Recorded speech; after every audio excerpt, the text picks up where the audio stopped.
Selamat pagi jemaat yang dikasihi Tuhan. Sepanjang 1 minggu Tuhan sudah menyertai kita di dalam kehidupan sehari-hari. Mari pada hari ini, hari yang Tuhan khususkan, kita boleh mengenyangkan rohani kita dengan roti hidup, roti jiwa kita. Bahkan menyegarkan hidup kita untuk minggu-minggu yang akan datang, boleh lebih memuliakan Tuhan. Mari kita masuk dalam saat teduh untuk masuk dalam ibadah pada pagi hari ini.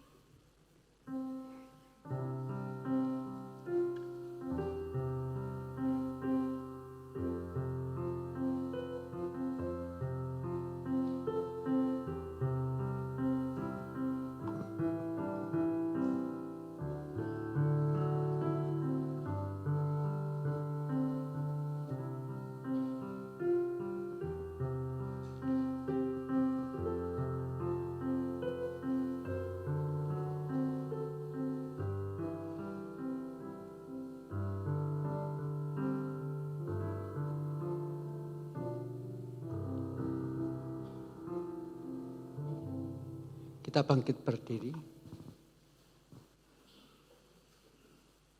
Pertolongan kita adalah dalam nama Tuhan yang menjadikan langit dan bumi, yang setianya sampai selama-lamanya dan tidak meninggalkan pekerjaan tangannya.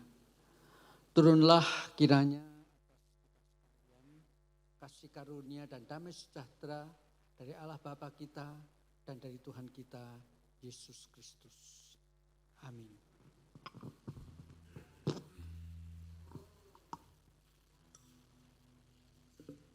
Shalom. Shalom. Shalom. Mari kita berikan tepuk tangan sukacita kita ada di dalam Tuhan.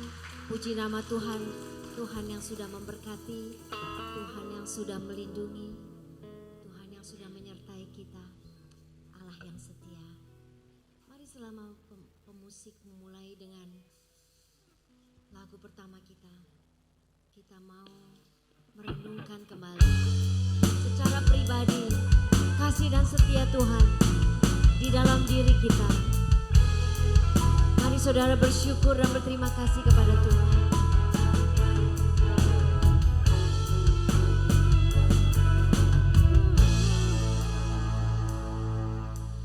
Alam semesta melukiskan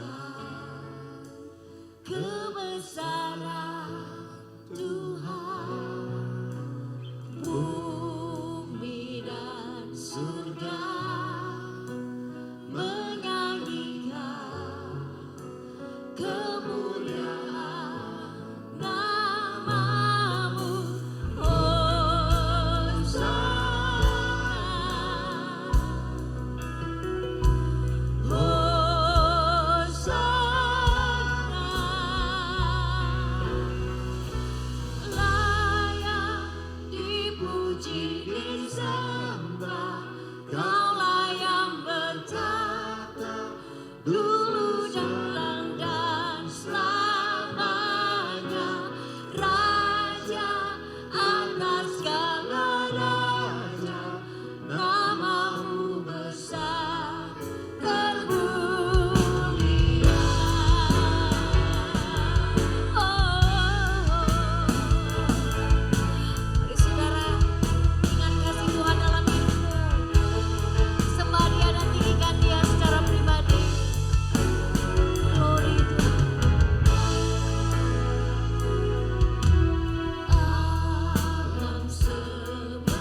Tuhan sungguh benar bahwa nama-Mu yang terbesar dan termulia. Sungguh benar bahwa Engkau satu-satunya Allah yang layak kami puji dan kami sembah. Dan sungguh benar Tuhan bahwa Engkau Allah yang bertahta sebagai Raja di atas segala raja. Tuhan, ketika kami melihat sekeliling kami, alam semesta, semua ciptaan-Mu, kami sungguh kagum dan kami melihat kebesaran-Mu. Dan pada saat kami melihat diri kami ya Tuhan, sebagaimana kami ada pada hari ini, dan kami melihat berkat-berkat-Mu dalam kehidupan kami, keluarga kami, orang-orang yang dekat di antara kami, kesehatan kami, kesejahteraan kami ya Tuhan. Kami melihat bahwa Engkau begitu baik kepada kami. Oleh karenanya Tuhan, pada pagi hari ini, dengan penuh rasa syukur, dengan penuh rasa hormat, dengan penuh kerinduan ya Tuhan, kami datang beribadah di tempat ini. Tuhan, melalui puji-pujian, melalui doa, bahkan melalui kesaksian yang telah disiapkan, kami mau meninggikan, memuji dan menyembah nama-Mu. Dan kami mau menceritakan sebagian dari perbuatan baik-Mu di dalam kehidupan kami dan di dalam keluarga kami. Berkati semuanya ya Tuhan. Dan melalui penyampaian firman oleh pendeta-Mu, hamba-Mu pendeta Yung Tik Yuk sebentar lagi. Kami juga mau mendengarkan, kami mau belajar, kami mau memahami lebih dalam lagi mengenai Engkau. Tuhan, lawat setiap kami yang ada di depan-Mu. Kami yang datang dengan kesulitan, dengan pergumulan, dengan kesusahan, dengan kesesakan, dengan sakit penyakit ya Tuhan. Bolehlah kiranya Kau berikan kami kelegaan. Kau beri kami jalan keluar ya Tuhan. Beri kami jawaban. Dan di atas semuanya itu ya Tuhan, beri kami pengharapan dan kekuatan yang baru di dalam nama-Mu ya Tuhan. Tuhan, beracaralah, berkati setiap kami yang melayani pada pagi hari ini. Menjadi berkat menghantarkan jemaat-Mu ke hadapan-Mu. Terima kasih ya Tuhan, di dalam nama Tuhan kami Yesus Kristus kami berdoa. Amin. Amin, silakan duduk saudara sekalian, layak Tuhan kita dipuji dan disembah. Mari kita mau menyanyikan bersama kasih Tuhan yang terjadi, yang sudah kita rasakan di dalam hidup kita dengan sukacita.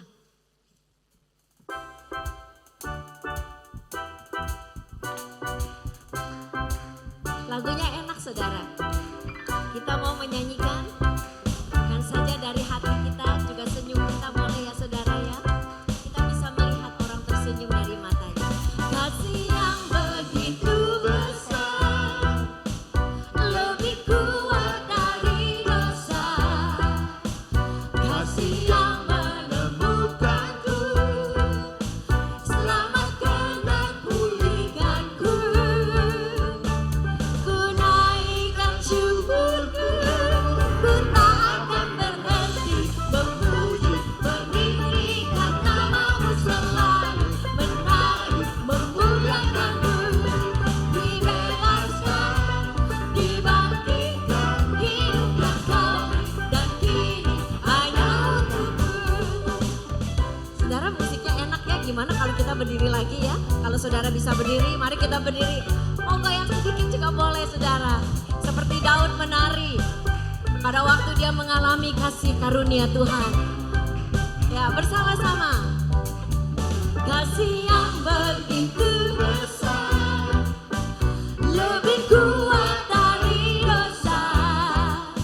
Kasih yang menemukanku, selamatkan dan pulihkanku. Ku naikkan syukurku, ku tak akan berhenti memuji, meninggikan nama-Mu selalu, menari, memuliakan-Mu. Dibebaskan, dibangkitkan, hiduplah kami, dan kini hanya untukmu. Gimana kalau kita tepuk tangan biar musik yang menyanyi, memainkan lagu ini. Kita nikmati, boleh lewat, lihat kanan kiri saudara. Bisa melambaikan tangan satu dengan yang lainnya. Saling menyapa, juga banyak orang di atas saudara. Puji nama Tuhan.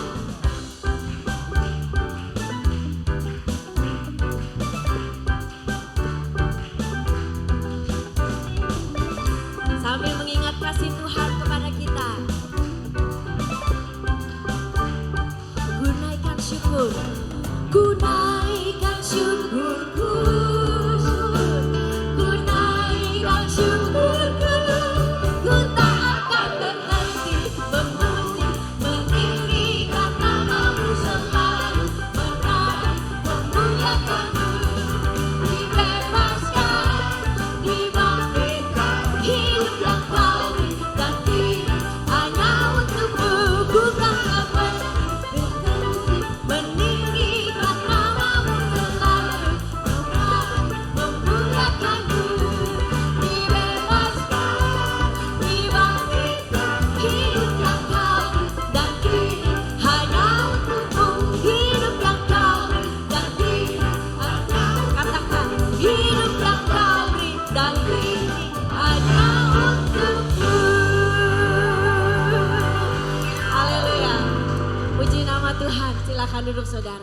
Biarlah itu menjadi tekad kita, hidup yang Kau beri dan kini hanya untuk kemuliaan Tuhan. Tema hari ini adalah kasih dalam keluarga. Mari bersama-sama kita menyanyikan lagu ini, lagu yang mudah. Keluarga Tuhan, keluarga Allah. Kita bersekutu di dalam kasih Tuhan.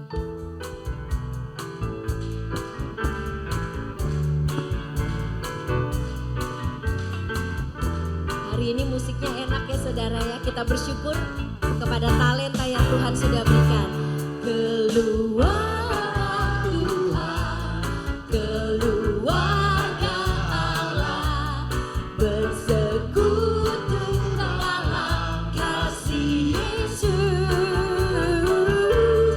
Dimanapun juga keluarga surga, keluarga yang menjadi berkat. Kita ulangi, keluarga, keluarga Tuhan, keluarga Allah, bersekutu dalam kasih Yesus. Dimanapun jua keluarga surga, keluarga yang menjadi berkat. Amin. Ku cinta keluarga Tuhan, terjalin mesra sekali, semua saling mengasihi, betapa senang ku menjadi keluarganya Tuhan. Saya mengajak kita semua bangkit berdiri yuk. Kita boleh jumpai saudara-saudara kita, yang depan boleh ke belakang, yang kanan boleh ke kiri dan sebaliknya. Jumpai sebanyak-banyaknya orang yang kita bisa jumpai dan berkati mereka, salami mereka, sapa mereka. Kasih Tuhan meliputi kita semuanya. Haleluya.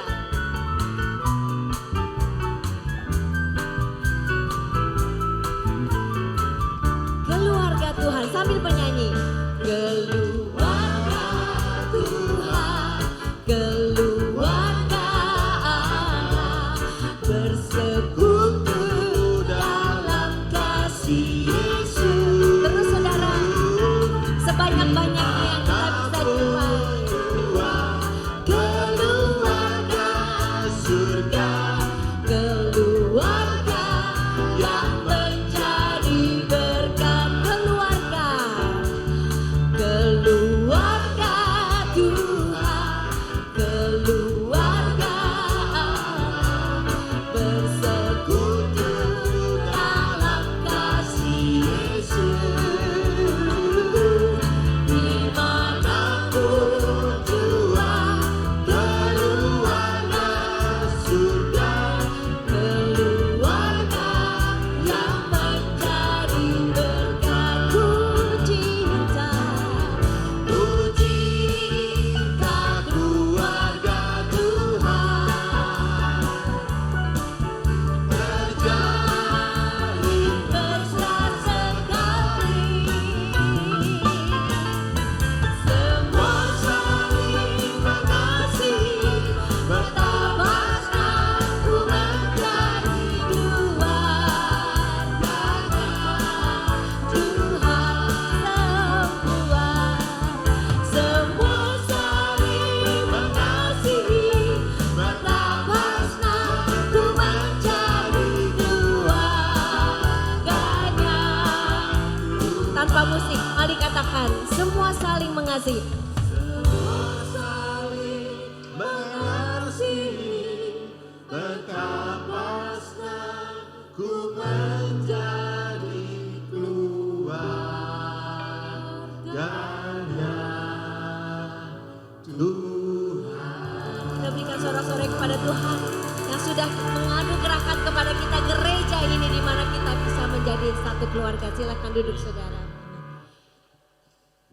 Kita sudah dengar, tadi kita akan mendengarkan satu kesaksian dan saya undang Sinwi dan Oliver untuk maju.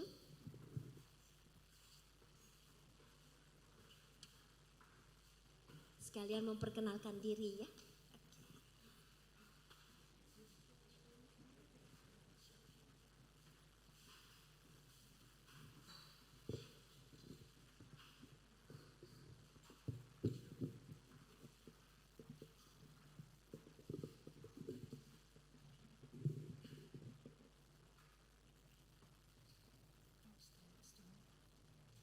Shalom, selamat pagi semuanya.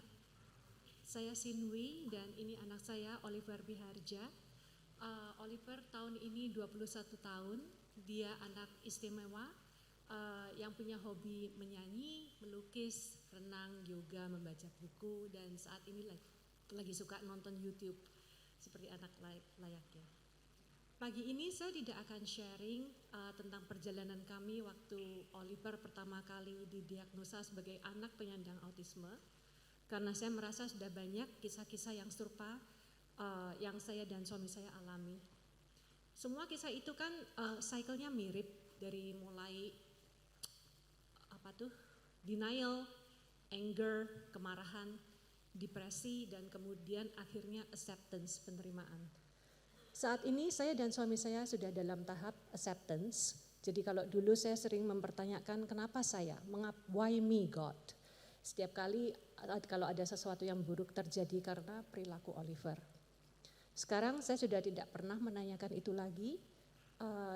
Saya hanya kalau doa ke Tuhan cuma minta Tuhan memberi saya kekuatan dan kesehatan supaya saya bisa membimbing anak-anak saya dengan baik.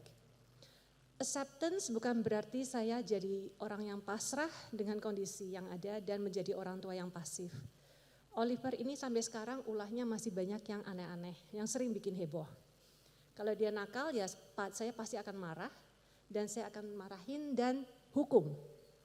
Perilaku anak-anak istimewa pasti akan beda dengan anak-anak normal yang lain. Contohnya Oliver sekarang lagi suka lempar-lempar barang dari balkon. Saya tinggal di apartemen, jadi saya tinggal di lantai paling atas. Kalau anak-anak nakal biasa mungkin akan lemparnya tuh paper plane ya, kertas yang dibuat pesawat terus dilempar dari balkon atau batu-batu kecil mungkin. Kalau anak saya lemparnya pernah TV tabung, pernah vacuum cleaner, gitar, iPad, handphone, bahkan pot bunga terakota saya isinya anggrek bulan yang bagus banget, semuanya dibuang sama dia. Walau kami usahakan pintu balkon kami terkunci, tapi ya kadang terjadi ya mbak saya habis jemur pakaian lupa ngunci pintu.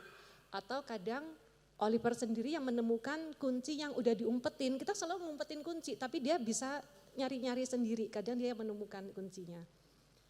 Hukuman Oliver selain saya omel-omelin, malamnya saya sering hukum dia tidur sendirian, karena saat ini dia masih maunya tidur sama saya. Jadi kalau buat dia itu tidur sendirian itu gak nyaman sekali. Jadi itu hukuman saya untuk Oliver. Tapi kami tetap mengucap syukur, barang yang dilempar tidak mengenai orang lain. Saya tidak bisa membayangkan kalau itu terjadi. Ya malaikat pelindung Oliver selalu kerjanya lembur. Contoh kenakalan Oliver ada lagi, beberapa waktu yang lalu dia menuangkan air dan kopi ke laptop gurunya. Bukan cuma satu guru yang dikerjain, tapi 2 guru atau artinya 2 laptop sekaligus, dan itu dalam 1 hari ya, 1 pagi 1 siang. Saya dapat surat dari sekolahan, terus saya bilang ke kepala sekolahnya, oke baik saya akan menggantikan laptop guru-guru, tapi pakai uang Oliver. Karena saya udah sebel ya, saya udah menggantikan 3-4 laptop sebelumnya, udah sering terjadi itu. Saya dan gurunya mengajak Oliver ke bank untuk withdraw uang. Terus kita ajarkan uang kamu tadinya tuh segini loh. Terus kamu kan kemarin ngerusakin laptopnya Pak Kika, Bu Nanda. Jadi kamu harus gantikan. Nah kamu sekarang uangnya tinggal segini gitu loh. Jadi saya berusaha memberi hukuman ke Oliver sesuai dengan umur dia. Saya juga menekankan konsep action dan consequence kepada anak saya.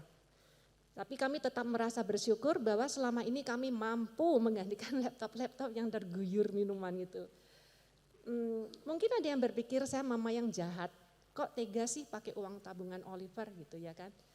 Tabungan Oliver itu sumbernya dari hasil penjualan lukisan dan dari dia ngamen sama teman-temannya. Dia solo singer kalau di sekolahannya ada band khusus. Terus jumlahnya sih ya lumayan, karena belakangan ini dia barusan mengadakan pameran lukis tunggal.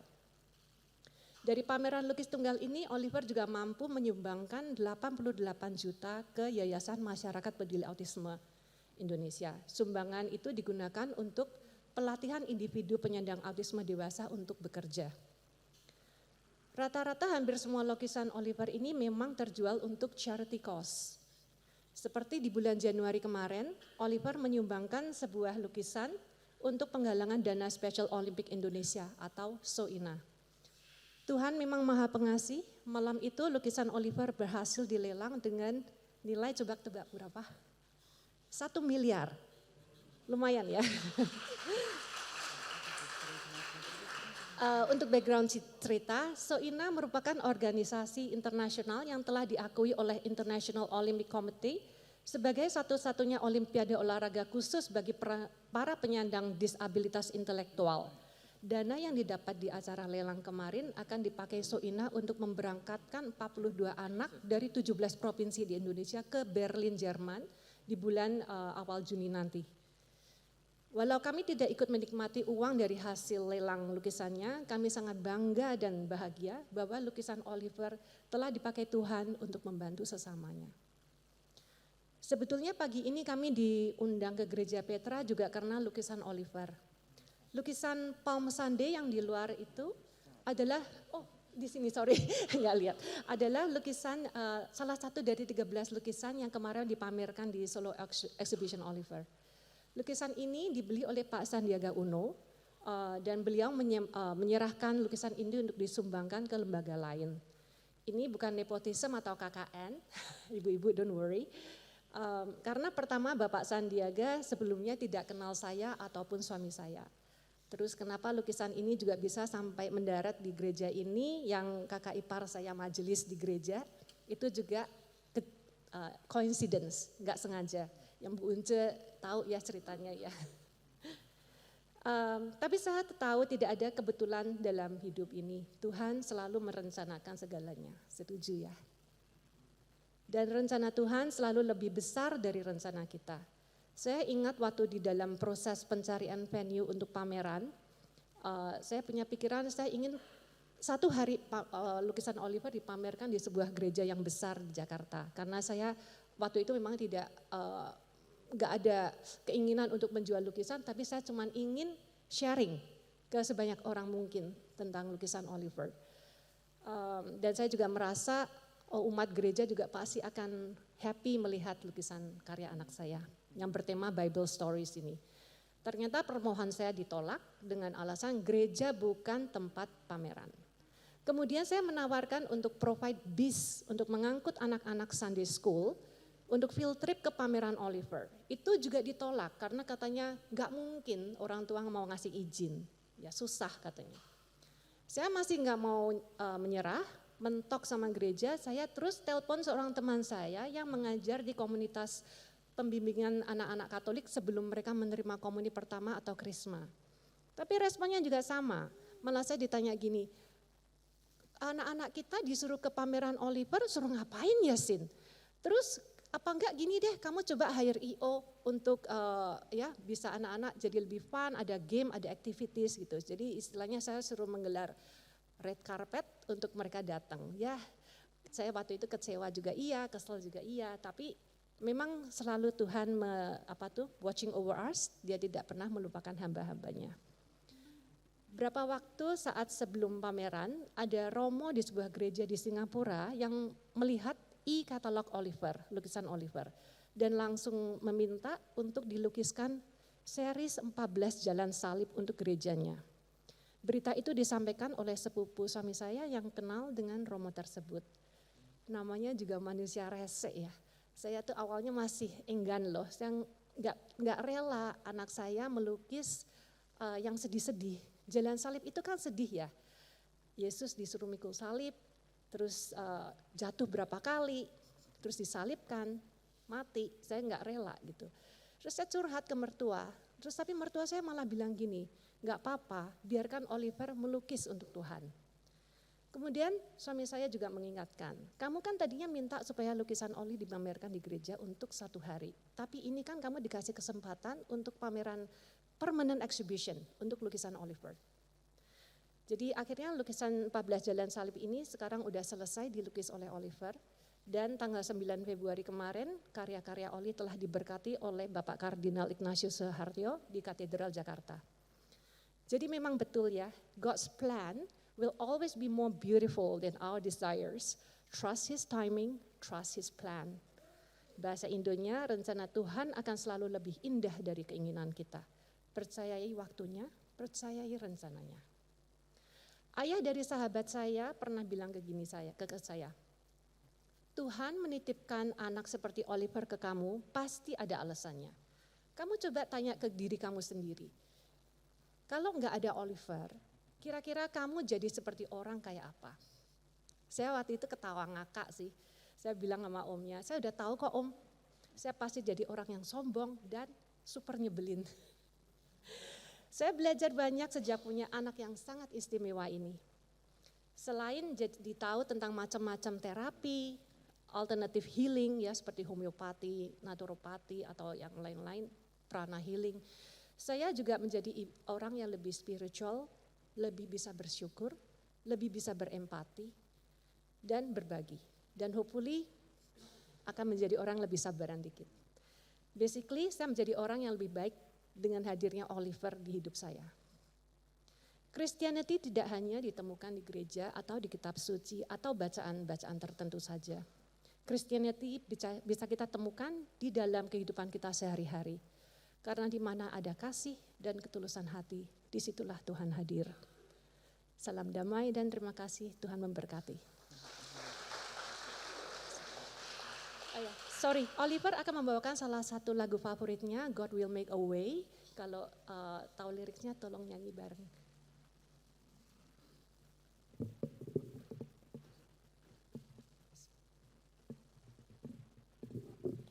Even though the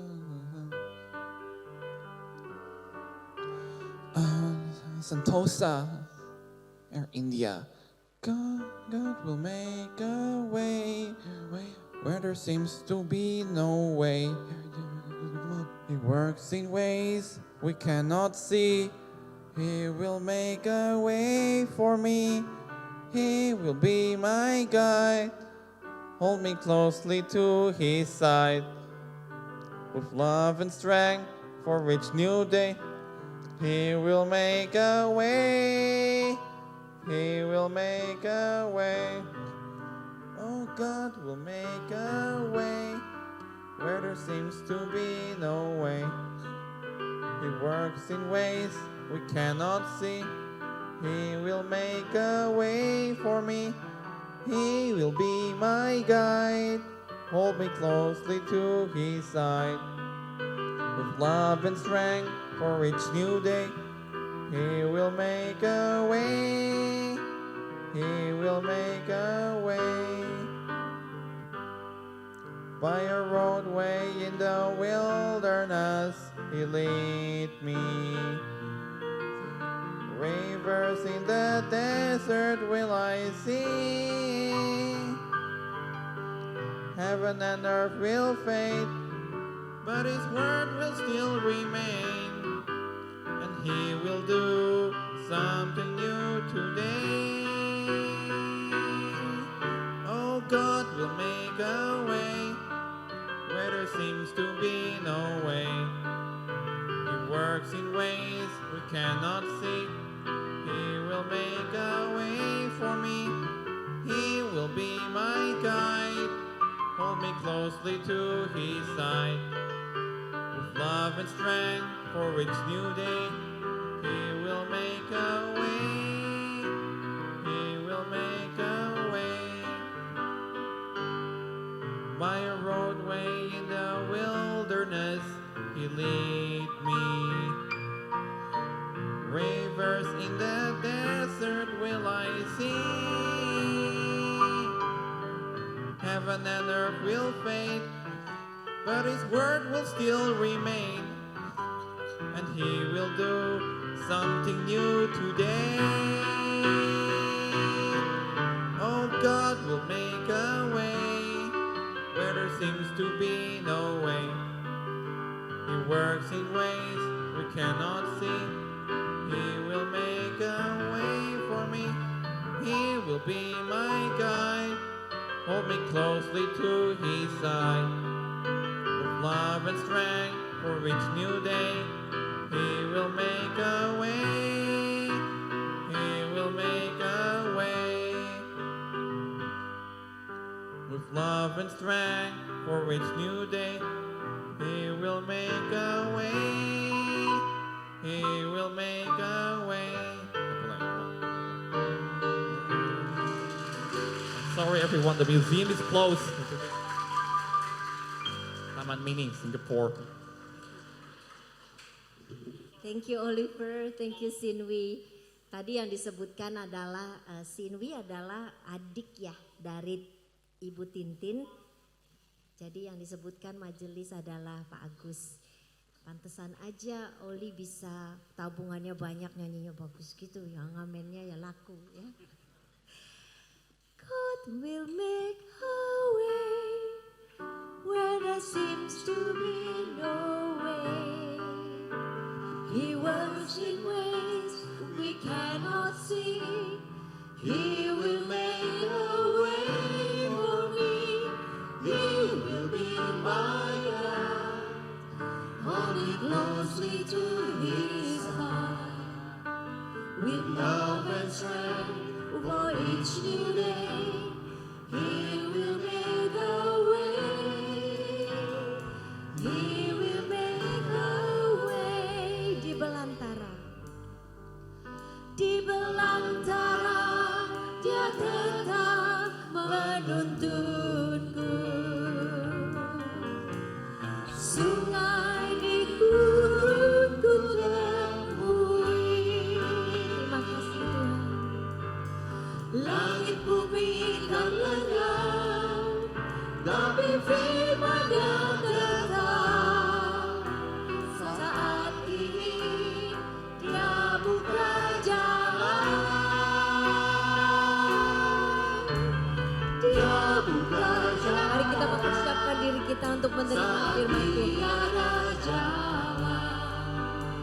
Dengan cara yang ajaib, dibukanya jalanku, Dia menuntunku dan memeluk diriku.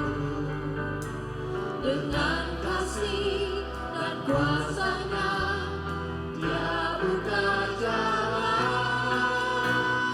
Dia buka jalan dengan kasih. Dengan kasih dan kuasa-Nya, Dia buka jalan. Dia buka jalan.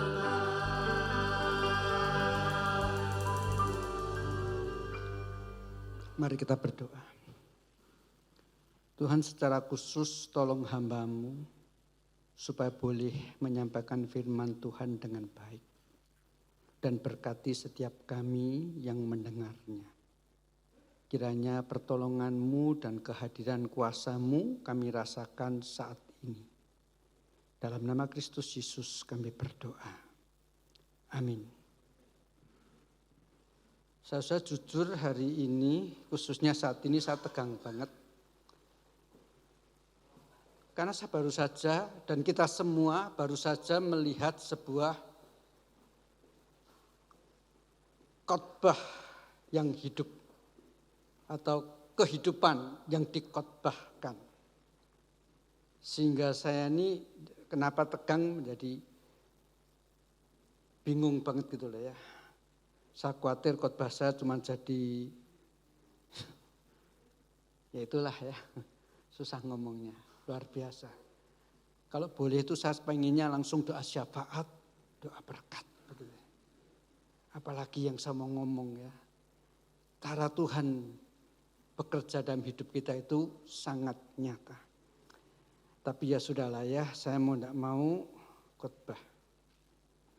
Mari kita bersama-sama membuka Yesaya pasal 35 Sebetulnya yang saya persiapkan jadi nanti yang cuman tampil di dalam monitor itu ayat 3 sampai 6. Tetapi dadakan saya akan baca sampai ayat yang ke-8. Karena ayat 7 dan 8 itu rupanya ayat yang dikutip untuk membuat lagu He Will Make a Way. Ya. Jadi yang tampil cuman sampai dengan ayat 6. Ya. Yesaya pasal 35 ayat 3 sampai 6 demikian bunyinya. Kuatkanlah tangan yang lemah lesu dan teguhkanlah lutut yang goyah. Katakanlah kepada orang-orang yang tawar hati, kuatkanlah hati, janganlah takut. Lihatlah, Allahmu akan datang dengan pembalasan dan dengan ganjaran Allah Ia sendiri datang menyelamatkan kamu. Pada waktu itu mata orang-orang buta akan dicelikkan dan telinga orang-orang tuli akan dibuka. Pada waktu itu orang lumpuh akan melompat seperti rusa dan mulut orang bisu akan bersorak-sorai sebab mata air memancar di padang gurun dan sungai di padang belantara. Tanah pasir yang hangat akan menjadi kolam dan tanah kosong menjadi sumber-sumber air. Di tempat serigala berbaring akan tumbuh tebu dan pandan. Di situ akan ada jalan raya yang akan disebutkan jalan kudus. Orang yang tidak tahir tidak akan melintasinya dan orang-orang pandir tidak akan menggembara di atasnya. Satu ayat lagi daripada Yesaya pasal 42. Yesaya pasal 42 ayat 5 saya baca sampai dengan ayat yang ke-7 demikian bunyi firman Tuhan. Beginilah firman Allah Tuhan yang menciptakan langit dan membentangkannya. Yang menghamparkan bumi dengan segala yang tumbuh di atasnya. Yang memberikan nafas kepada umat manusia. Yang mendudukinya dan nyawa kepada orang yang hidup di atasnya. Aku ini Tuhan yang telah memanggil engkau untuk maksud penyelamatan. Telah memegang tanganmu. Aku telah membentuk engkau dan memberi engkau menjadi perjanjian bagi umat manusia, menjadi terang untuk bangsa-bangsa. Ayat 7. Untuk membuka mata yang buta. Untuk mengeluarkan orang hukuman dari tempat tahanan dan mengeluarkan orang-orang yang duduk dalam gelap dari rumah penjara. Sementara sampai di sini pembacaan firman Tuhan. Saya sejarah bangsa Israel adalah sejarah daripada mujizat-mujizat dan kuasa yang sebetulnya dinyatakan secara luar biasa di tengah-tengah umat manusia. Dari semua bangsa-bangsa yang ada sejak zaman kuno, India, Tiongkok dan lain sebagainya, hanya di tengah-tengah bangsa Israel inilah umat pilihan Allah. Allah menyatakan kuasanya secara luar biasa, mujizat-mujizatnya, bahkan mengarahkan sejarahnya. Itu sebabnya sampai hari ini dengan segala kesulitan-kesulitan yang pernah dialami oleh bangsa Israel, Israel tetap eksis. Mengapa? Karena memang mau melalui bangsa Israel khususnya pada perjanjian lama, Allah mau menyatakan bahwa Dia adalah Allah yang hidup, yang mengarahkan sejarah bagi kemuliaannya dan karunia keselamatan bagi umat manusia. Di dalam pemahaman yang seperti ini itu sebabnya kalau kita mau berangkat dari sejak zaman Abraham, bahkan dimulai dengan mujizat. Seorang yang sudah lanjut usia, bahkan istri daripada Abraham sudah menopause, tetapi ternyata punya anak. Bahkan akhirnya kemudian ya yang kita tahu dengan Israel sekarang ini. Lalu diteruskan dengan mujizat yang dilakukan oleh Allah ketika bangsa Israel menjadi budak di Mesir. Mujizat pada zaman Musa, mujizat pada zaman Yosua, zaman hakim-hakim dan seterusnya. Secara singkat pada waktu kemudian kerajaan Israel terpecah menjadi dua. Di situ Allah menyampaikan nabi-nabinya untuk memberikan apa yang akan terjadi pada masa yang akan datang. Dan itu sebabnya saudara pada zaman itu juga pada zaman nabi-nabi, khususnya pada zaman Elia dan Elisa, mujizat-mujizat juga terjadi banyak. Tetapi dari nabi-nabi yang mengajar, yang memberikan nubuatan tentang akan datangnya Yesus Kristus juru selamat dunia, Yesaya adalah nabi yang paling jelas menyampaikan itu. Dan ayatnya yang tadi kita baca. Sebetulnya secara sederhana atau saya kalau mau simpulkan secara cepat dua ayat tadi, yaitu yang di dalam pasal 35 dan 42 mau mengatakan nanti pada waktu Mesias datang, yaitu yang diurapi. Dia diurapi dalam hal apa? Dia diurapi akan menjadi lebih besar daripada Raja Daud. Karena dia akan menjadi raja di atas segala raja, bahkan yang tahtanya ada di surga. Mesias diurapi menjadi apa? Menjadi imam yang lebih besar daripada imam-imam keturunan Lewi. Sebab imam-imam keturunan Lewi membawa kambing, membawa domba, tetapi Mesias membawa dirinya dikorbankan di atas kayu salib, sehingga keselamatannya dan korban penebusannya ini tidak perlu diulang saat demi saat. Untuk itu Mesias diurapi. Dan yang ketiga Mesias diurapi sebagai pengajar yang benar. Lebih daripada pengajaran nabi-nabi pada perjanjian lama. Itu sebabnya dia pada waktu Tuhan Yesus kemudian datang, dia juga mengatakan akulah kebenaran. Dia diurapi dalam tiga hal. Sebagai raja yang lebih daripada raja siapapun. Diurapi sebagai imam lebih daripada imam siapapun. Diurapi sebagai nabi lebih besar dari nabi siapapun termasuk Musa. Apalagi nabi yang setelah itu Tuhan Yesus tidak ada lagi. Nah saudara di dalam pemahaman seperti inilah. Ketika Yesaya tadi mengatakan. Tetapi memang kemudian bangsa Israel mengalami pembuangan ketika kerajaan Israel maupun Yehuda dihancurkan oleh Asyur dan Babel. Memang kemudian kembali ke tanah negerinya, tetapi sejak saat itu Allah tidak lagi mengutus nabi. Dan konsekuensinya karena tidak ada lagi nabi yang diutus, mujizat tidak lagi terjadi. Setelah itu, ratusan tahun lamanya, minimal sekitar 400 tahun setelah bangsa Israel kembali dari pembuangan, tidak ada nabi lagi yang diutus, tidak lagi terjadi mujizat seperti pada masa-masa sebelumnya. Masa ini disebut sebagai masa kegelapan. Bangsa Israel bisa bertanya seperti ini, Tuhan, bukankah kami sudah bertobat? Kami sudah mentaati Taurat, tidak lagi menyembah berhala seperti dulu. Tetapi kenapa justru sekarang ini engkau seperti tidak pedulikan kami? Saya seperti kesaksian tadi.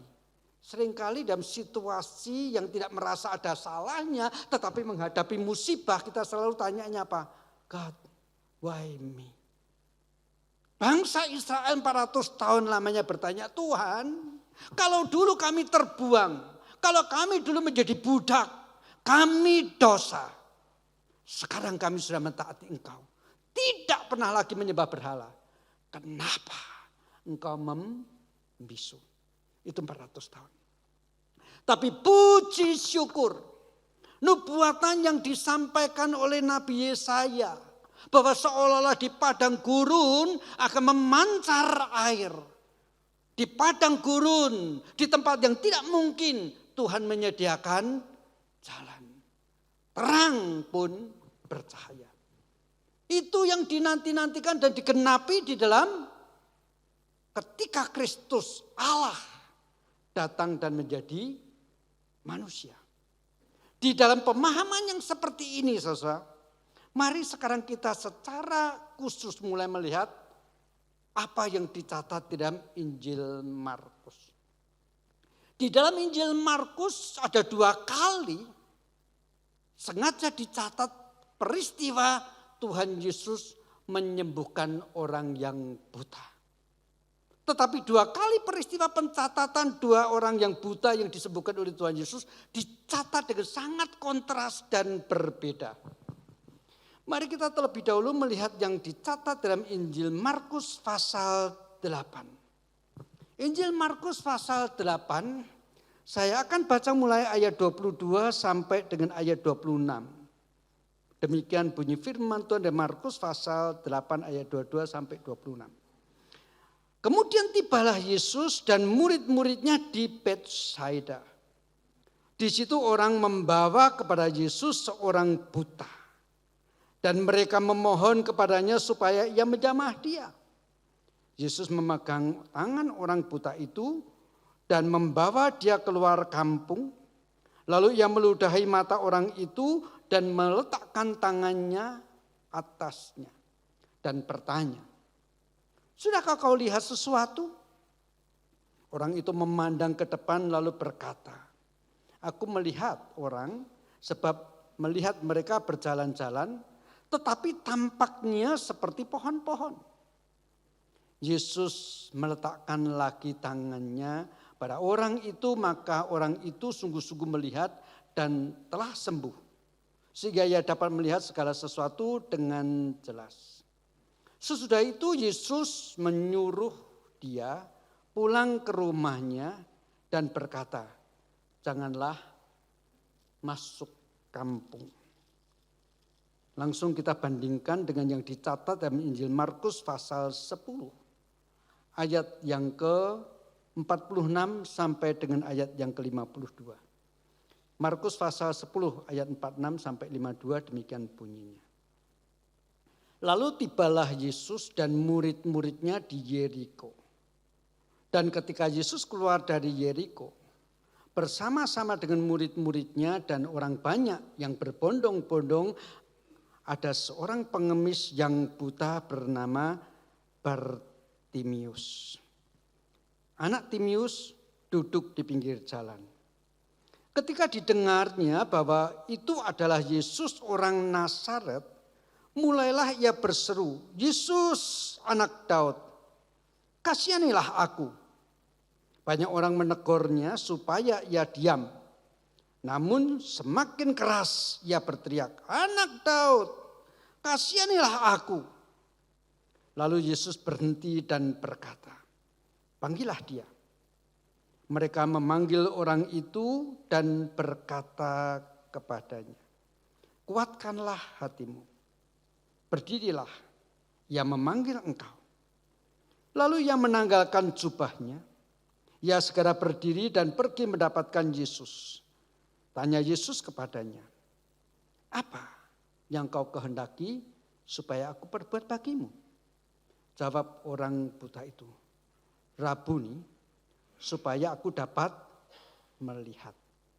Lalu kata Yesus kepadanya, "Pergilah, imanmu telah menyelamatkan engkau." Pada saat itu juga melihatlah ia. Lalu ia mengikuti Yesus dalam perjalanannya. Saya kalau sudah memperhatikan yang tadi saya baca secara pelan, itu sangat kontras sekali. Saya langsung paparkan kontrasnya di mana dan itu kesengajaan yang dilakukan oleh Markus. Peristiwa yang pertama memang terjadi di Betsaida. Peristiwa yang kedua yang pasal 10 terjadi di dekat kota Yeriko. Sehingga sederhananya saya boleh katakan begini. Yang satu kejadiannya di desa, kota kecil, kota terpencil. Yang satu di kota besar, itu Yeriko kota besar. Nah saudara, dalam hal ini berarti sebetulnya Markus mau sengaja mengatakan ini loh, ada peristiwa yang mirip sama-sama buta, tapi yang satu di desa, yang satu di kota besar. Nah saudara, maaf kata nih ya Bu Sinwinya, kalau kejadian Oliver ini di desa, mungkin dipasung sama orang tuanya. Disembunyiin, tidak boleh keluar. Boro-boro dijadikan kesaksian di gereja. Dianggap memalukan. Itu konsep pemikiran desa. Itu sebabnya kalau kita perhatikan tadi ketika orang buta ini dibawa ke hadapan Yesus dikatakan ada orang yang membawa orang buta ini kepada Yesus. Kok bukan orang tuanya ya? Siapa namanya ya? Itu semua tidak diketahui. Memberikan kesan. Anak ini tidak pernah diberikan kesempatan untuk melihat secara dunia luar. Keluar rumah paling kalau ada halaman ya halaman aja deh. Itu sebabnya nama pun tidak diketahui, orang tuanya pun siapa tidak ditulis. Bahkan yang membawa ke hadapan Yesus dikatakan ada orang. Sengaja digarisbawahi oleh Markus berarti seakan-akan bukan orang tuanya sendiri. Itulah yang terjadi. Dan itu sebabnya saudara ketika kemudian karena orang ini yang buta ini dibesarkan di tengah-tengah keluarga yang menutupi semua kejadian tentang anak ini tidak diberikan kesempatan berkembang. Maka tidak ada iman di dalam berdiri orang ini. Maka ketika sudah disembuhkan oleh Tuhan Yesus pun ditanya masih ngomong tidak terlalu jelas.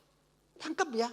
Sampai di ibarat dokter gini ya harus ada penyembuhan kali ke 2. Itu yang terjadi dalam Markus pasal 8. Dan cerita ini ditutup hanya dengan Tuhan Yesus memberikan komentar. Pulanglah ke rumahmu. Tidak usah balik ke kampung. Nanti kamu hilang, tidak ngerti jalan. Karena selama ini kamu tidak pernah keluar rumah, dipasung sama keluarga. Itu kesan daripada Markus pasal 8. Kuat sekali. Sebaliknya kalau kita langsung meloncat kepada Markus pasal 10. Anak ini identitasnya begitu jelas, begitu detail. Namanya Bartimius. Papanya pun namanya Timius. Sampai diketahui ini anaknya Timius, artinya papanya tidak malu punya anak yang buta. Itu konsep pemikiran orang kota. Orang desa kalau punya anak yang cacat, maaf kata, seringkali nanyanya dosaku apa, malu, aib, lalu disembunyikan supaya jangan banyak orang tahu. Di kota besar, oh itu kejadiannya bisa terjadi pada siapapun juga, gak usah malu. Bahkan dari konsep kekristenan, Allah tidak salah memilih anak-anak yang punya kelainan. Ditempatkan di dalam keluarga. Saya percaya ketika Allah menempatkan Oliver di tengah-tengah keluarganya, dia tidak salah menempatkan. Kalau salah nggak jadinya kayak begini hari ini kan. Masa Allah bisa salah sih? Maka kalau tadi ditanya, Tuhan kenapa aku? Jawaban Tuhan percaya deh aku nggak salah. Aku nggak pernah salah. Anak ini Bartimius diberi nama bahkan sesuai dengan namanya. Tidak usah ganti-ganti nama lah. Kasih nama Selamat karena lahirnya buta gitu ya. Tidak usah. Dikasih saya yang sama. Bartimius, anak dari Timius. Kalau saya punya anak cacat masuk malu lalu dikatakan jangan pakai sayung ya. Itu bapak macam apa? Tapi itu dikontraskan dengan Markus pasal 8 tadi. Sampai tidak diketahui namanya. Jangan sampai tahu yang punya anak seperti ini bapaknya namanya siapa. Markus pasal 10 menunjukkan ada satu keluarga yang tetap bisa menerima apa adanya dengan segala kekurangan dan kelebihan daripada orang yang buta ini. Sehingga tetap berhak menyandang nama bapaknya. Ini kasih yang dinyatakan di tengah-tengah keluarga daripada Bartimius. Tetapi yang lebih penting daripada itu adalah begini. Ketika ketika Bartimius tahu bahwa yang lewat adalah Yesus dari Nazaret, kenapa dia teriaknya? Yesus anak Daud. Bagi saya itu membuktikan Bartimius boleh buta, tetapi ayah ibunya mendidik dia sama seperti orang-orang yang lain. Masyarakat boleh menolak. Aturan agama waktu itu boleh membatasinya. Tetapi ayah dan ibunya boleh tetap memperlengkapi apa yang masyarakat dan agama bahkan pendidikan waktu itu tidak memberi dan bahkan tidak mengizinkan diberi. Apa yang saya maksud? Pada zaman itu saudara, orang-orang cacat termasuk dalam hal ini orang buta itu tidak boleh beribadah. Orang cacat itu tidak boleh beribadah. Apalagi orang buta itu seringkali disimbolkan dengan orang yang berdosa. Karena buta itu gelap. Kegelapan itu seringkali dikatakan manusia yang hidup di dalam kegelapan dosa. Maka untuk zaman itu tentu tidak harus dikatakan orang buta zaman itu pasti karena dosa, tidak. Tetapi karena menjadi simbol daripada kegelapan dosa. Maka orang cacat, orang buta tidak boleh beribadah. Tapi anak ini punya pengetahuan iman yang luar biasa. Yang saya percaya berangkat daripada apa yang tadi Yesaya pasal 35 dan 42 yang saya baca. Pada waktu Mesias datang yang diurapi datang, orang buta melihat. Bapak ibunya membekali dia dengan pengetahuan iman. Karena mengasihi anak ini. Anakku, engkau buta, berharaplah. Syukur-syukur pada zaman kita. Syukur-syukur pada zamanmu, anakku Bartimius yang buta. Yang dijanjikan Mesias datang. Pada waktu itu mintalah yang paling berharga. Karena dia yang mampu membuat engkau bisa melihat. Dan sangat boleh jadi peristiwa Tuhan Yesus menyembuhkan orang buta yang dicatat di Bethsaida itu viral. Dan sampailah ke telinga Bartimius. Atau paling tidak sampai ke telinga papa mamanya. Lalu papa mamanya kasih pesan. Bartimius ingat ya. Kalau Yesus dari Nazaret lewat minta kesembuhan. Dia ketika meminta. Dia memakai sepanggilan yang mengekspresikan iman yang ada di dalam hati. Ketika dia tahu, baca ayat itu tadi. Ketika dia tahu Yesus dari Nazaret, maka dia berseru dengan keras. Yesus anak Daud. Pakai bahasa saya, pakai perikop yang tadi saya kutip dari Yesaya. Seolah-olah Bartimius mengatakan, puji Tuhan, sudah tergenapi janji melalui Nabi Yesaya yang dicatat dalam Yesaya pasal 35 dan 42. Mata orang buta melihat. Yang lemah dikuatkan. Ketika seolah-olah tidak ada jalan, di situ Tuhan membuka jalan. Bartimius berteriak, Tuhan, selama ini aku harus berjalan dengan meraba-raba, aku tidak tahu di depanku jalan menuju kemana. Dan aku minta, buka jalan bagiku. Itu sebabnya ketika dia dilarang, dia justru berteriak makin keras. Dan nyata sekali dia punya keyakinan bahwa Yesus dari Nazaret yang sudah dipanggil dia dengan Yesus anak Daud ini akan menyembuhkan dia. Sangat beriman, beda dengan yang tadi pasal 8. Maka ketika Tuhan Yesus meminta orang membawa Bartimius, orang itu berkata, tenang, dia memanggil engkau. Apa yang dilakukan oleh Bartimius sebelum menghadap Tuhan Yesus? Dia menanggalkan jubahnya. Dia menanggalkan jubahnya artinya dia tahu persis besok dia tidak boleh lagi pakai jubah itu untuk ngemis. Saya percaya jubah itu bukan jas yang mulus kayak saya hari ini. Kalau saya ngemis saudara pakai jas kayak gini, siapa yang mau kasih saya duit? Saya kadang-kadang maaf ya, ada pengamen-pengamen ya di kota Jakarta ini yang pakai gitar listrik, ada loudspeakernya, ya. Lalu minta duit. Dalam hati saya ngomong, minta duit sama saya itu alat-alat elektronikmu yang untuk ngamen itu dijual jutaan itu. Seringkali saya pikirnya begitu.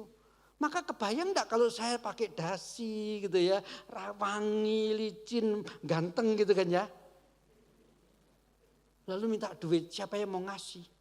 Apalagi yang ketemunya sama jemaat Petra. Ya Pak, you ngemis. Gitu kan ya. Siapa yang mau kasih, maaf. Maka kalaupun saya mau ngemis, maaf kata deh. Saya cari baju yang paling jelek. Belum robek pun saya sengaja robek. Kalau perlu kemudian kaki saya balit dengan dibalut, kasih darah kambing gitu supaya kesannya prihatin banget gitu. Ya jadi pengemis pun perlu modal saudara. Modal yang mengetuk belas kasihan orang. Itulah jubah yang dipakai oleh Bartimius. Dia tahu sebentar lagi dia bukan lagi bergantung pada belas kasihan orang. Karena Tuhan sudah memberikan karunia-Nya. Dan dia boleh hidup di jalannya sendiri. He will make a way for me. Dan itulah keyakinan daripada Bartimius. Maka begitu dikatakan tenang, dia memanggil engkau, dia tanggalkan jubahnya, ekspresi iman yang luar biasa. Itu sebabnya ketika Tuhan Yesus mau menyembuhkan dia pun, Tuhan Yesus memakai kalimat yang tidak muncul di dalam pasal 8. Imanmu menyelamatkan. Bukan sembuhlah sesuai dengan permohonanmu. Enggak. Tidak perlu satu kali, tidak perlu diulang. Bahkan menjamah pun tidak. Hanya dengan ucapan imanmu menyelamatkan engkau. Saya percaya Bartimius bisa seperti ini tidak lepas daripada kasih orang tuanya yang menerima dia. Bahkan tetap dengan bangga mengatakan ini anakku. Maka diberi nama Bartimius.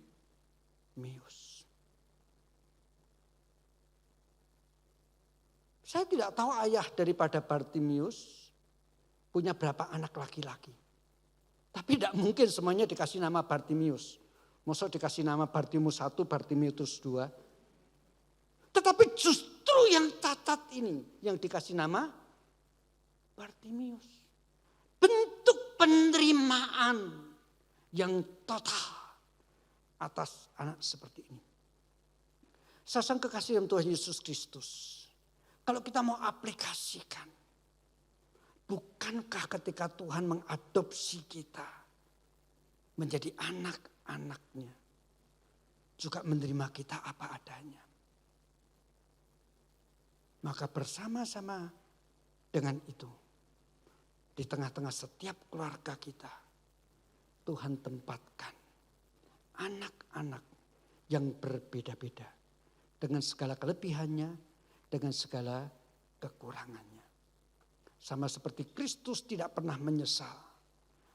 Menebus dosa kita. Mencurahkan darahnya di atas kayu salib bagi kita. Tidak perlu kita menyesal. Dengan anak-anak seperti apapun yang Tuhan tempatkan di tengah-tengah keluarga kita. Dan syukuri itu menjadi sesuatu yang boleh kita pakai untuk memuliakan Tuhan. Yang menguatkan lebih banyak.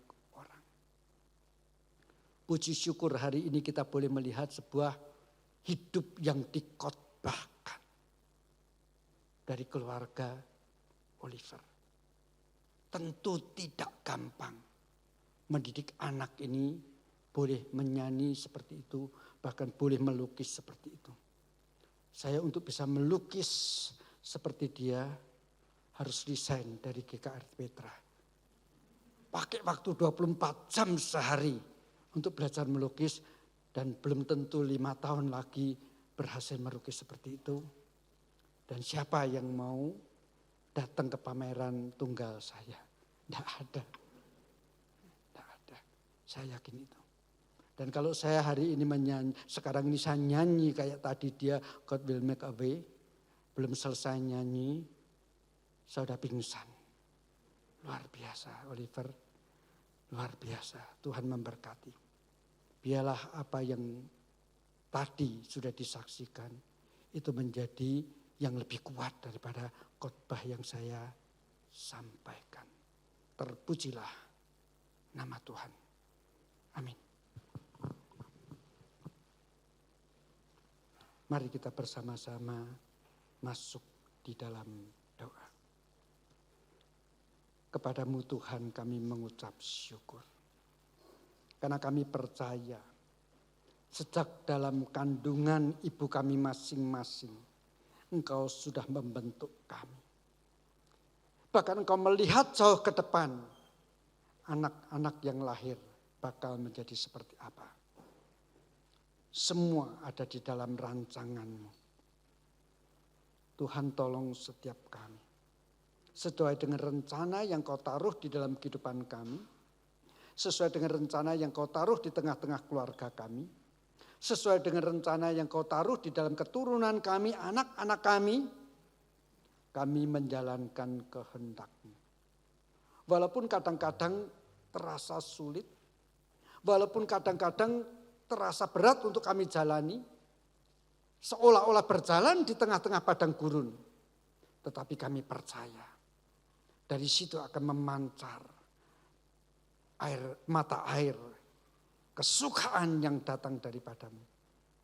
Di tengah-tengah seolah-olah tidak ada jalan.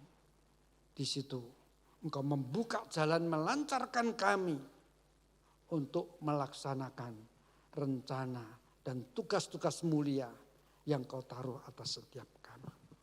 Terima kasih Tuhan. Kami secara jasmani sehat. Tetapi sesungguhnya kami tetap harus melihat secara rohani, secara spiritual. Kami masing-masing juga punya kelemahan dan cacat. Engkau mengasihi kami. Demikian juga ya Tuhan, ajarkan kepada kami. Kami tidak memandang rendah, bahkan sebaliknya menghargai siapapun orang itu. Dengan segala keterbatasan secara fisik, kami percaya mereka pun adalah gambar Tuhan.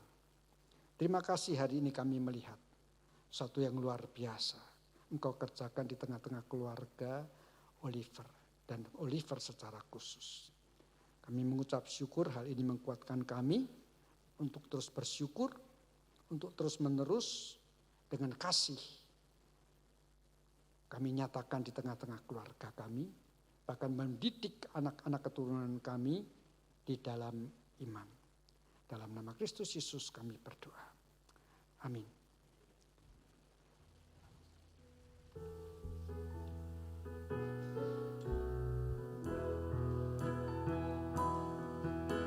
Bersama keluargaku melayani Tuhan, bersatu selamanya mengasihi Engkau.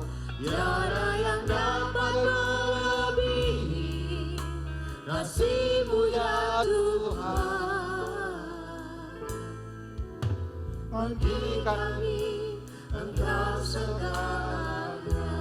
Bersama keluarga, bersama keluargaku melayani Tuhan, bersatu selamanya mengasihi Engkau. Tiada yang dapat melebihi kasih-Mu ya Tuhan.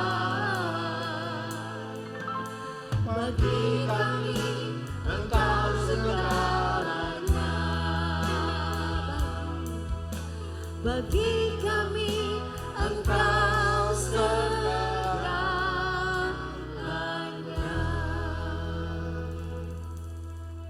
Mari kita bersama-sama bangkit berdiri dengan segenap umat percaya sepanjang zaman kita mengikrarkan pengakuan kita tentang Allah yang Maha Kuasa yang berbunyi demikian. Aku percaya kepada Allah, Bapa yang Maha Kuasa, Kalib langit dan bumi, dan kepada Yesus Kristus anaknya yang tunggal Tuhan kita, yang dikandung daripada Roh Kudus, lahir dari anak darah Maria, yang menderita di bawah pemerintahan Pontius Pilatus, disalibkan, mati dan dikuburkan, turun ke dalam kerajaan. Pada hari yang ketiga, bangkit pula dari antara orang mati, naik ke surga, duduk di sebelah kanan Allah, Bapa yang Maha Kuasa, dan akan datang dari sana untuk menghakimi orang yang hidup dan yang mati. Aku percaya kepada Roh Kudus, gereja yang kudus dan am, persekutuan orang kudus, pengampunan dosa, kebangkitan daging, dan hidup yang kekal. Amin. Mari kita berdoa. Tuhan, terima kasih untuk berkat-berkat-Mu yang tidak pernah berkesudahan di dalam kehidupan kami, untuk penyertaan-Mu yang selalu bersama-sama dengan kami. Dan khususnya ya Tuhan, di tengah-tengah ibadah kami pada pagi hari ini, kami mau mengumpulkan rasa syukur kami melalui bentuk persembahan. Kuduskanlah ya Tuhan hati kami yang memberi, dan pakai ya Tuhan semua yang sudah kami kumpulkan bagi kemuliaan nama-Mu. Dalam nama Kristus Yesus kami berdoa. Amin. Silahkan duduk.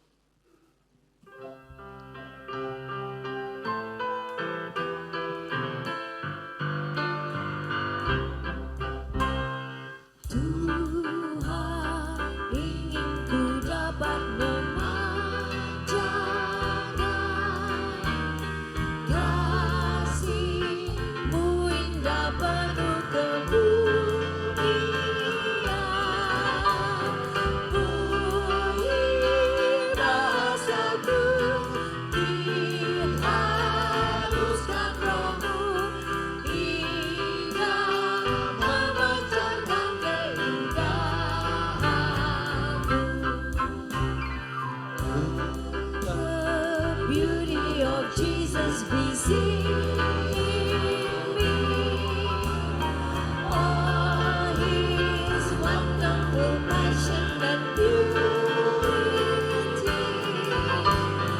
Oh, the Spirit divine, oh, my nature refined. Till the beauty of Jesus be seen in me.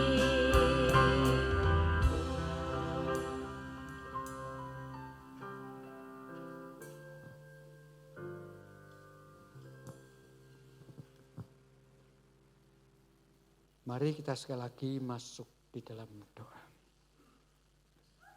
Tuhan, kami mengucap syukur.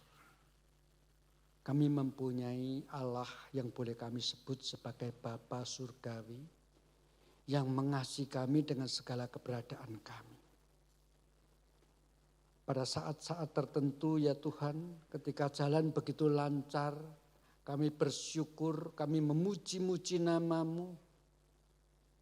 Tetapi pada saat kami mengalami pencobaan, mengalami kesulitan, seringkali kami mau mencoba melarikan diri daripada pimpinan-Mu. Tuhan, kami mengucap syukur. Ketika kami mau berlari meninggalkan Engkau, Engkau tetap memegang kami, Engkau tetap menuntun kami, bahkan Engkau menggendong kami ketika kami merasa tidak mampu melanjutkan perjalanan kami. Tuhan, kami mengucap syukur. Kami mempunyai Allah seperti Engkau. Itu sebabnya ya Tuhan, khususnya kami sebagai orang tua, ayah dan ibu, berikanlah kasih yang seperti yang kami terima daripada-Mu. Kami memperlakukan anak-anak kami. Kami harus akui Tuhan, kadang-kadang anak-anak kami menjengkelkan kami, mengecewakan kami, membuat kami marah.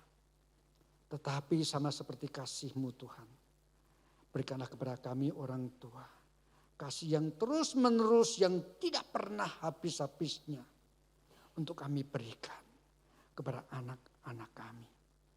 Karena kami percaya anak-anak yang kau berikan kepada kami itu adalah milik yang sangat berharga.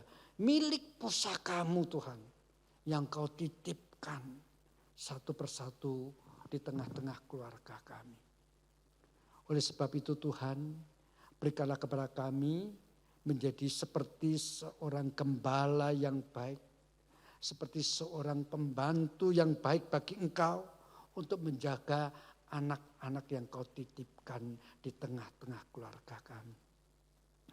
Pada waktu mereka perlu didisiplin, berikanlah kepada kami Tuhan kemampuan menentukan disiplin yang tepat di dalam kasih. Bukan untuk melampiaskan emosi kami, tetapi supaya disiplin yang kami berikan boleh menolong mereka. Tuhan, kami mengucap syukur. Dari Alkitab kami mendapatkan satu contoh. Bartimius diterima dengan begitu luar biasa oleh ayah dan ibunya. Dan kami juga diingatkan, Engkau menerima kami apa adanya. Terima kasih Tuhan untuk firman hari ini. Terima kasih Tuhan untuk kesaksian yang luar biasa yang sudah kami dengar, yang karyamu di tengah-tengah kehidupan Oliver secara khusus. Kami berdoa terus menerus ya Tuhan, biarlah Oliver boleh Engkau terus tambahkan karunia dan talenta-talentanya. Sehingga kemanapun dia pergi dan mengadakan pameran-pameran atau eksibisi, nama Tuhan dimuliakan. Menjadi kekuatan bagi banyak keluarga-keluarga yang mempunyai anak-anak yang sama.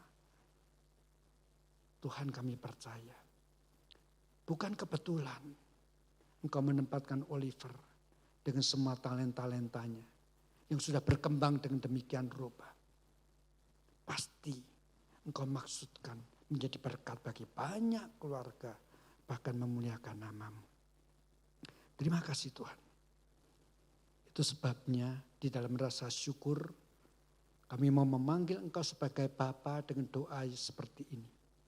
Bapa kami yang di surga, dikuduskanlah namamu, datanglah kerajaanmu. Jadilah kehendak-Mu di bumi seperti di surga. Berikanlah kami pada hari ini makanan kami yang secukupnya.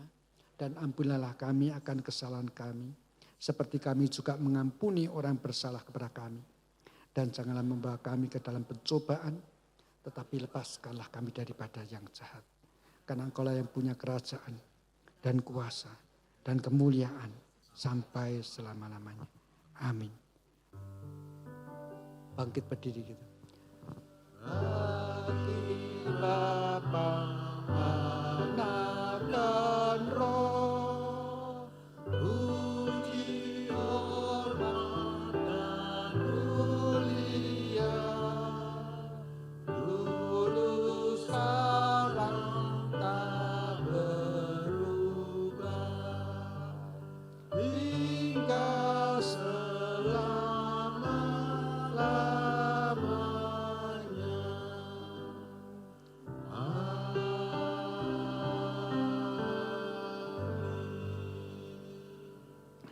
Jemaat yang dikasih Tuhan, pulanglah dengan membawa serta berkat Tuhan.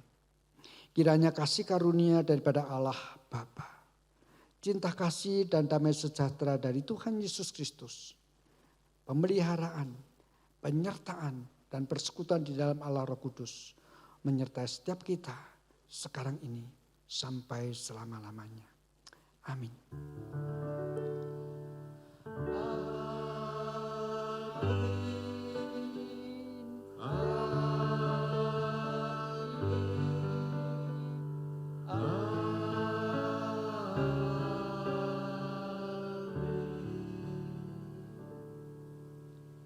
Silakan duduk, doa teduh.